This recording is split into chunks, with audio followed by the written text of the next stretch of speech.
Okay, I read the comments, and apparently you guys want more videos. So I'll post some more fire inspection videos as time goes by. It's a little tricky because I got to be careful, make sure to keep everybody anonymous, and I do daycare centers, and I do homes for autistic children and adults. So sometimes it's kind of tough because they're there, but I'll do the best I can. But in the meantime. I guess I can show you guys some of the stuff I have laying around. Almost all of this stuff that you see comes from old systems that were pulled out by us. I don't usually do most of the installations, but essentially you can't reuse it. It goes in the garbage. Most of this stuff would have ended up in a dumpster or got taken apart and scrapped. And I pretty much snag it all.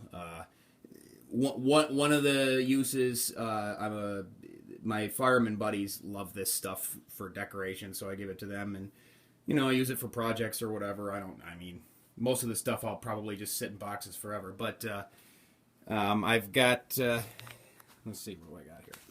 A lot of pull stations, a lot of AVs. That's a single stroke bell back there that's got it's actually fried.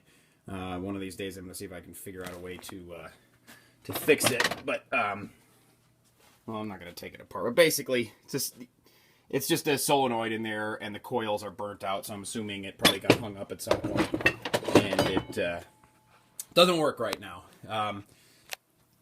Handful of AVs. These here were pulled out of one of the houses that we do.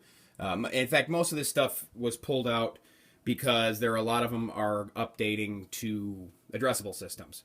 So, the law. The code essentially says you can't reuse fire alarm equipment once it's uninstalled. The gray area, kind of, if you put a new panel in, the pull stations are there. Sometimes you leave them there if it's a conventional panel. Again, there's a lot of gray with that, but for the most part, if we update a system to a point where we're replacing a lot of stuff, generally it all gets ripped out and an addressable system goes in because they're better. They're better from a monitoring standpoint. They're easier to install because you don't really have to do in and out. You don't have to do loops. You T-tap basically. It's like a computer network essentially. So they're easier. But basically I have a ton of pull stations. Some of these are broken. I'm gonna go through them. I don't even know what I'm gonna do with a lot of these things. So I snag them, and when people want them, I give them to them or whatever. More stuff in here. These are just parts for the most part. This one, some of these I keep. I like a lot of this old stuff.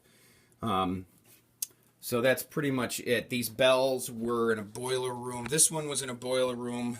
In an inspection I do, I have some other stuff. I'll make some other videos in a little bit. A lot of the times what you'll find is, especially in old schools, I do a lot of schools that have been sold and repurposed as dayhab centers or whatever, and they update the systems, they put drop ceilings in, and a lot of this stuff ends up getting left out because it's out of sight, out of mind.